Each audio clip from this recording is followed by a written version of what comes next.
have to find me in Isaiah. The first one is Mark 9 and 21. Mark 9 and 21.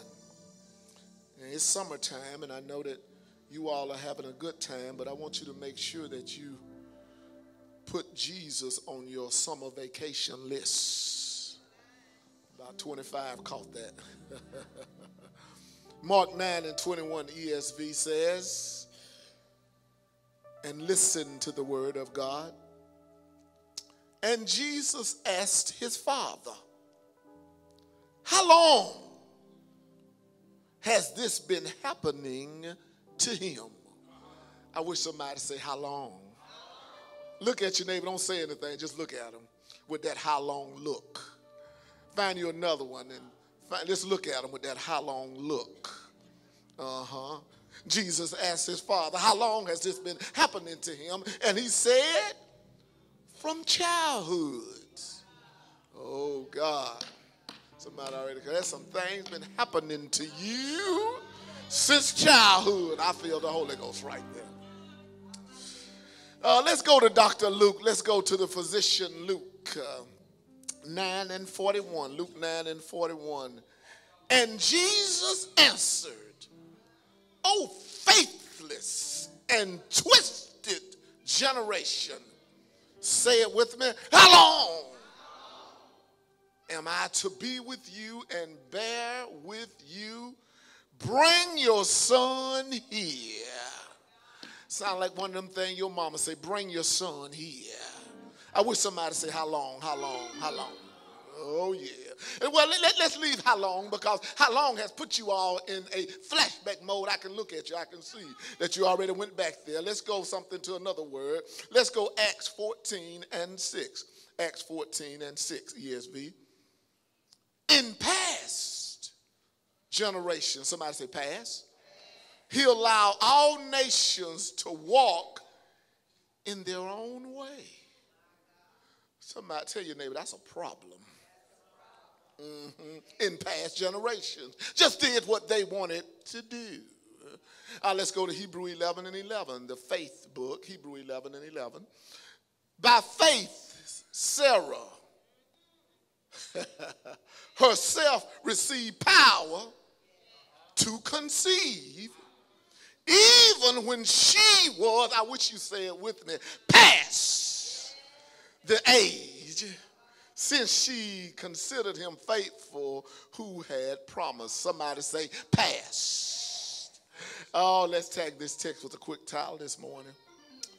My past due worship is now current.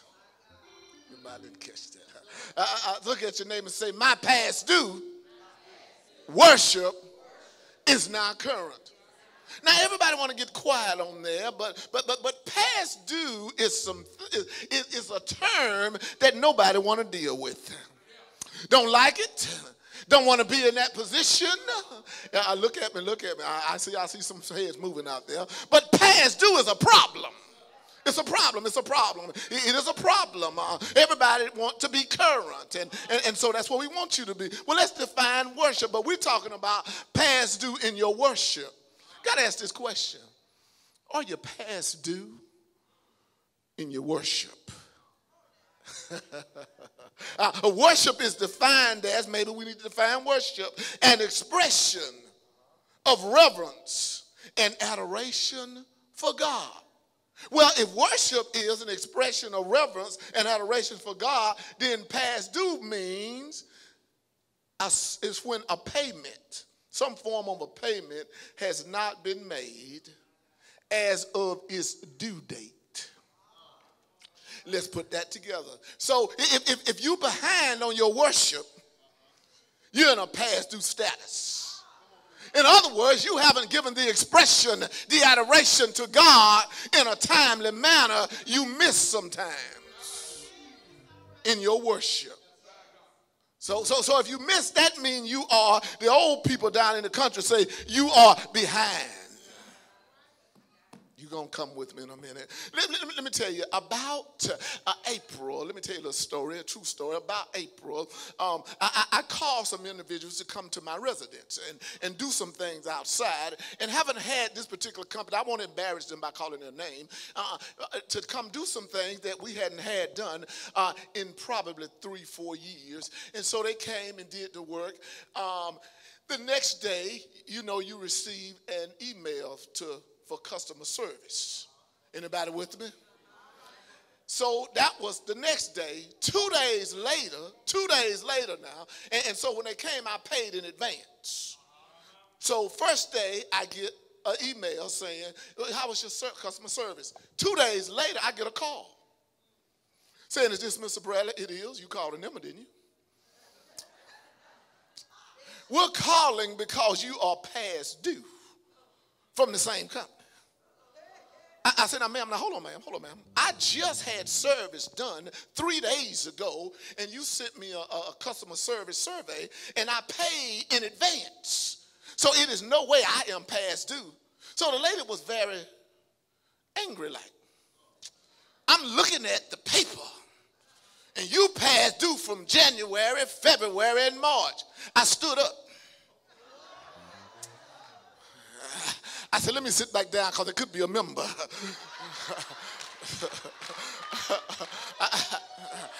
I said, ma'am, let's not go there because I am telling you, I just had service 3 days ago and I paid in advance. It's no way I have any past due.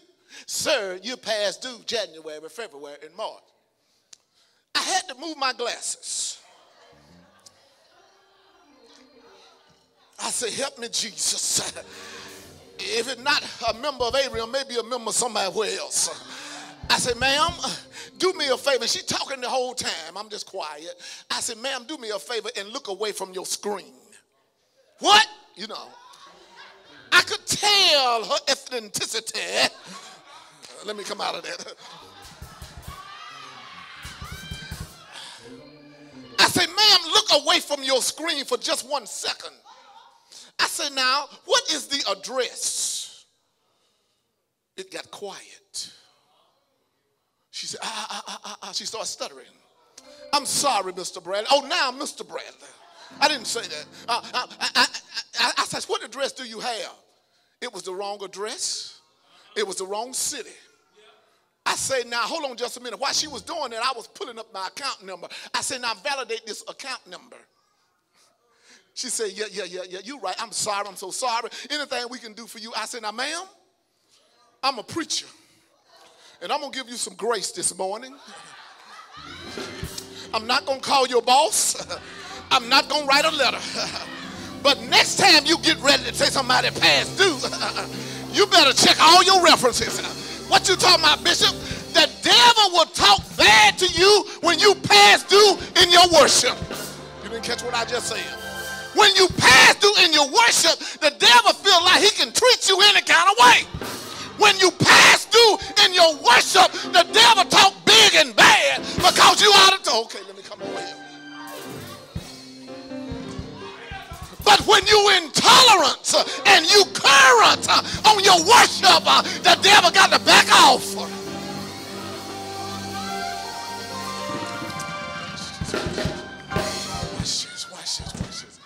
Watch this. I went on to say, I said, ma'am, let me ask you a question because I had her undivided attention then. I said, ma'am, have you been to church lately? She said, see, she opened the door when she said, I'm sorry, and I hope you have a blessed day. I said, oh, good God Almighty. Have you been to church lately? I said, ma'am, if you go to church and get some worship, you won't have to worry about past due people.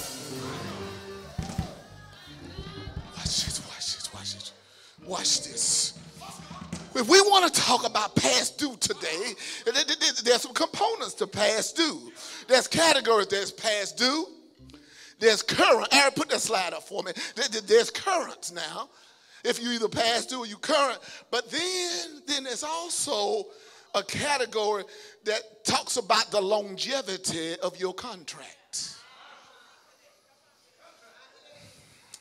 We have a covenant with God which supersedes a contract.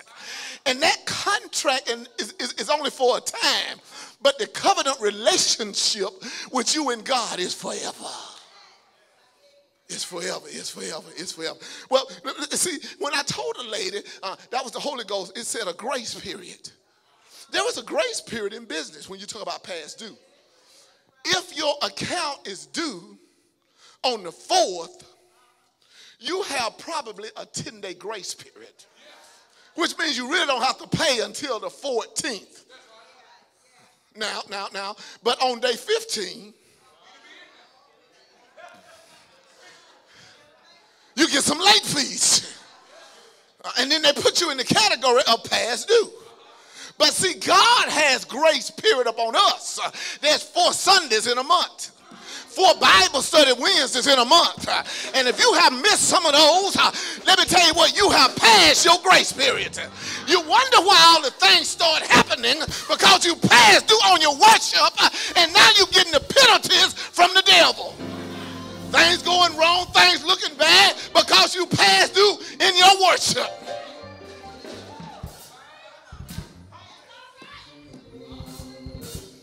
Grace means I had a legitimate reason not to be in God's house.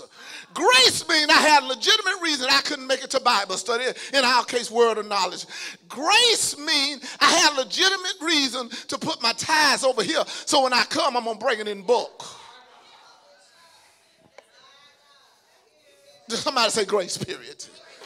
But when you pass the grace period, that's what the devil wants. The devil wants us to get past the grace period so he can start pointing fingers and use things against us because we had a promissory note.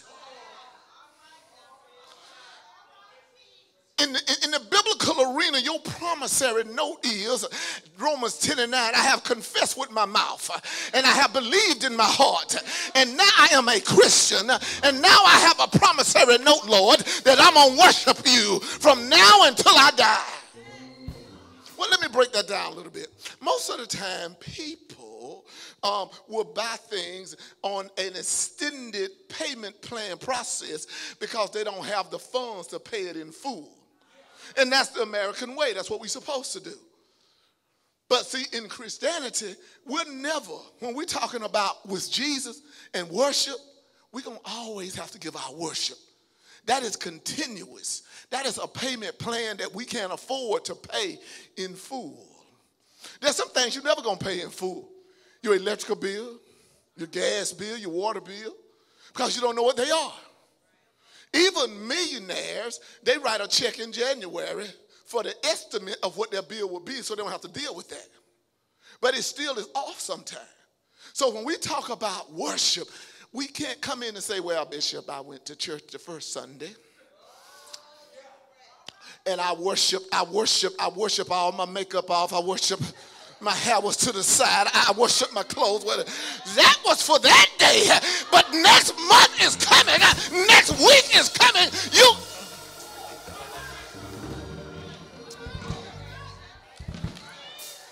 Let me go back for a minute. What's included, bro, Bishop, in this past due amount? When you are past due, they start adding, number one, you got to take care of the due time. Then you got a late fee. And depending on who you're dealing with, you may have some interest charges. That's the same thing with the devil. As soon as you get out of tolerance with your worship, he starts adding extra unnecessary problems that you really didn't have to have. You wonder why now the person cut you off in traffic. You wonder why now everybody's sick in the house. You wonder why now your transmission going out. You wonder why now your refrigerator burping like a... Let me leave that alone. You wonder why the stove not working. You wonder why your neighbor just messed up everything. You wonder why, because you are out of tolerance with your worship. Watch this. See, that's the late fees in the spirit. But see now, this interest thing, they add interest. See, I'm going to show you something here that ain't bad. If you are past due, that doesn't mean that that's going to go to your credit bureau unless it go over 30 days. But what it does mean that if you look at the end of your contract down in that fine writing, what means when you go past due over 3 times, they add interest to the back end of your contract. And you think you just paid it off, and they said, no. You got 3 more payments. You say, where did that come from? Past due here, past due here, past due here. That interest add up, and you were supposed to pay it off in December 19, but you won't pay it off till March of 2020. What you saying, bitch? That's what the devil do. The devil keep records of your wrong. The devil keep records when you out in absence. And he add all that stuff up to cause problems for you and your family. Well, let me leave that alone. What is included in past due? We said it's the due payment, it's the what you do, it's your late fee, and it's your additional charges. Well then, Bishop, you say, how do I get out of past due? Very simple. Pay. Same way you pay in the secular world and business, you got to pay. You got to come in here worshiping. You got to worship at home. You got to worship at home. You got to worship in the car. You got to worship here. You got to worship at work. You got to worship your way out. Because when you worship your way out, you feel good. I'm gonna get to I'm gonna get to worship in a minute. I'm gonna get to worship in a minute. We don't have a problem going getting things what my parents used to say on time. Y'all don't know what that is, do you? But we shouldn't have a problem with worshiping on time. Let me go this way.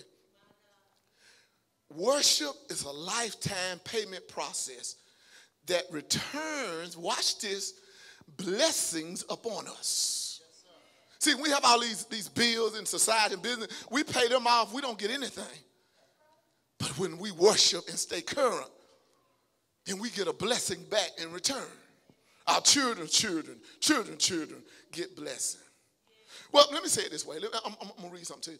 Perhaps then the best way to illustrate what I'm trying to get over to you this morning is that it's what happened when we worship, as it says in Isaiah by the great prophet Isaiah. Let's go to Isaiah 6, chapter 6. Isaiah chapter 6, verses 1 through 4. Listen to this.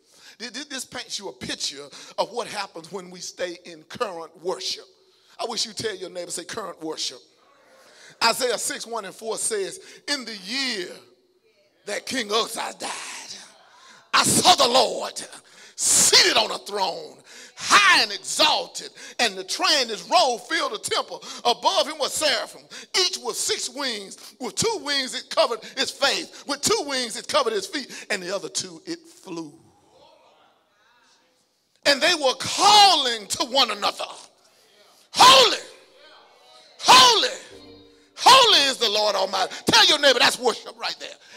That's worship. See, we get a picture of that. It said the whole earth is full of his glory.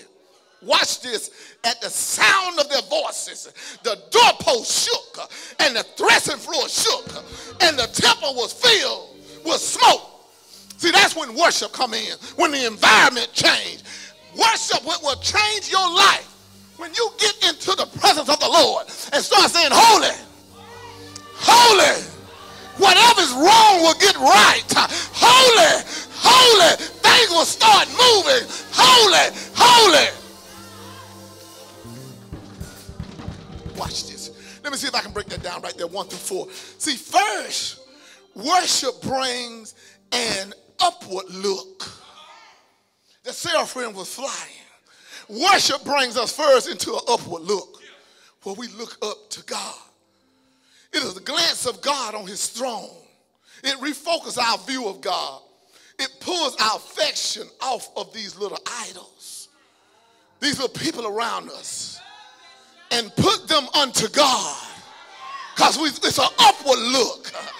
It causes us to remember how good he is.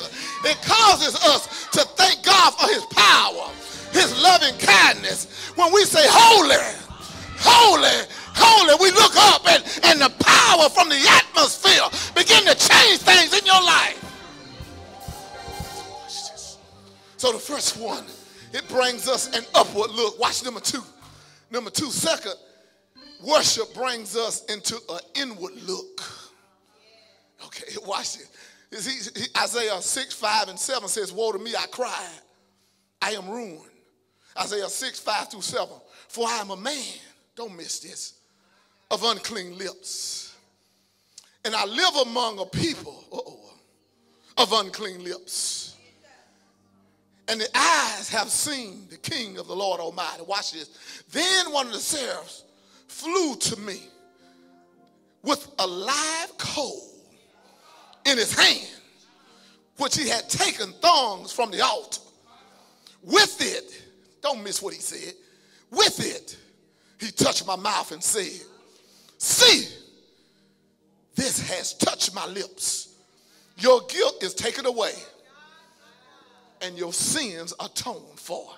See, the first one was an upward look. Now this is an inward look. When we worship, we'll be able to look inside and say, yeah, I got sin, but some grace coming. And it's going to touch and clean me up. There's some fire coming because I've been worshiping right to touch my lips and take away my sins. When he say, holy, holy, something is coming to touch away and take away my sins. That's an inward look. You looking inward, but you can't see the grace that just clean you up. Watch this. I got to do the third one. Let you go. I got to Minister carry the third one. Say it. Thirdly, we got the worship brings us into an outward look. The first one is upward. Second one is inward. But the third one is an outward look. Go to Isaiah chapter 6, verse 8. It says, then I heard. I got to stop it. Then I heard the voice of the Lord saying, whom shall I send? And who will go for us? And I said, here am I, send me. When you get ready to go, the Holy take over. And you say, I'm getting ready to go because I'm going with some power. That inward look, the outward look, the upward look, and say, I'm getting ready to go. It say, here am I, send me. See, when you sit somewhere, you sit with power. The past due is gone and the current is now. Let me get out of there. Let me leave that alone. See, a personal response of action.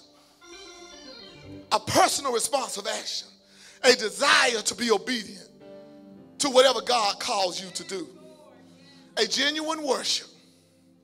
A genuine worship. It's just not singing songs. Just not lifting your hands. But a genuine worship is that something start moving on the inside. Something start rubbing in the back of your neck. Something starts speaking to you. A real worship make you move. A real worship take you to a place. That's just true worship is seeing a refreshing, tremendous worth of God and his response, giving him the best of everything you got. Let me call my witness and get out of here. Tell your neighbor, call the witness, call the witness.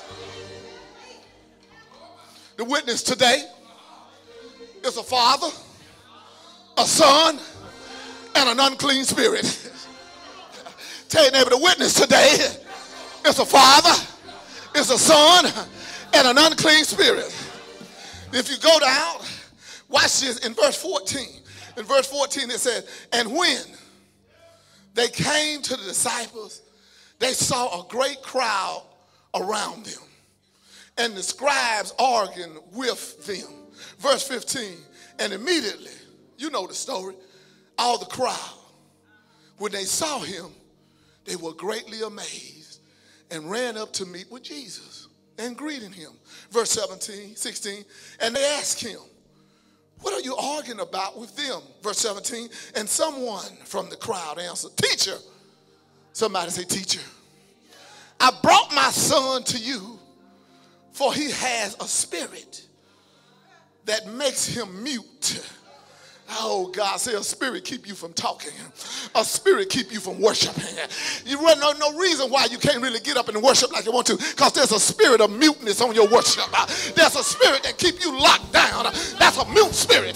That's a reason why some people can't take people into the presence of the Lord, because there's a mute spirit.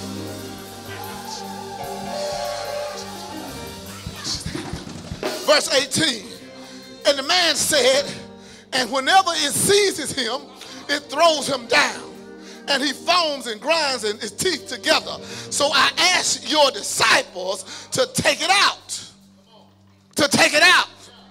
The disciples had some pass through worship. They were so busy watching Jesus, they forgot to go into worship. And they had no power to remove a mute demon. Watch this. Watch this. Watch this. Watch this. Watch this. They were unable. Verse 19.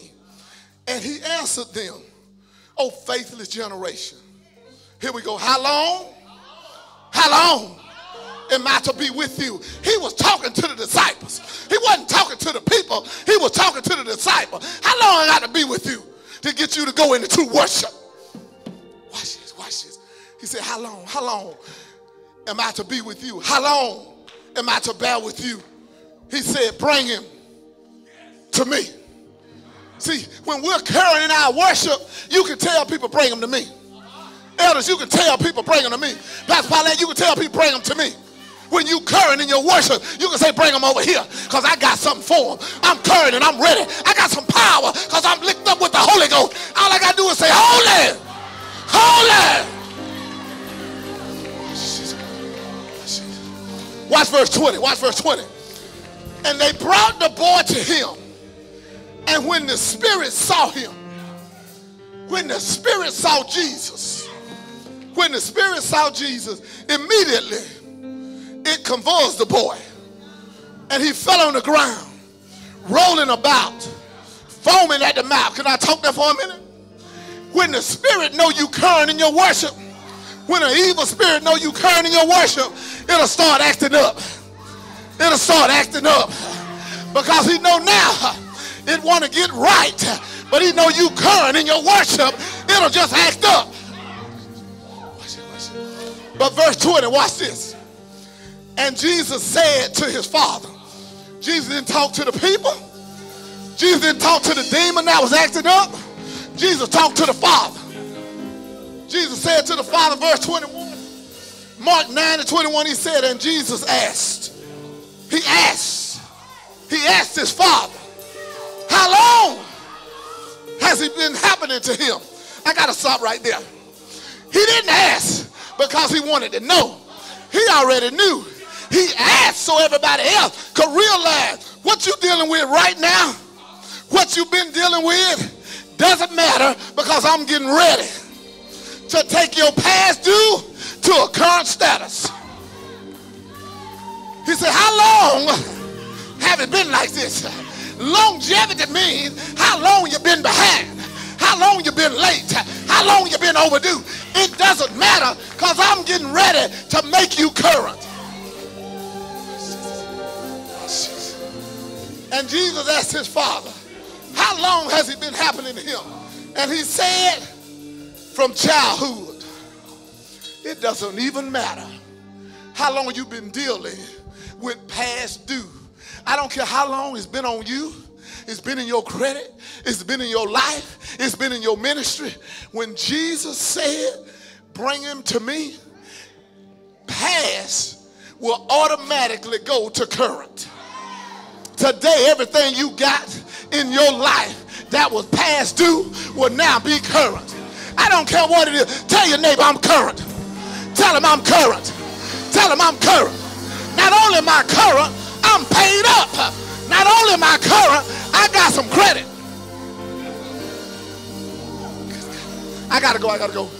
But not only are you current today, just like I told the lady, I got some credit because I paid in advance.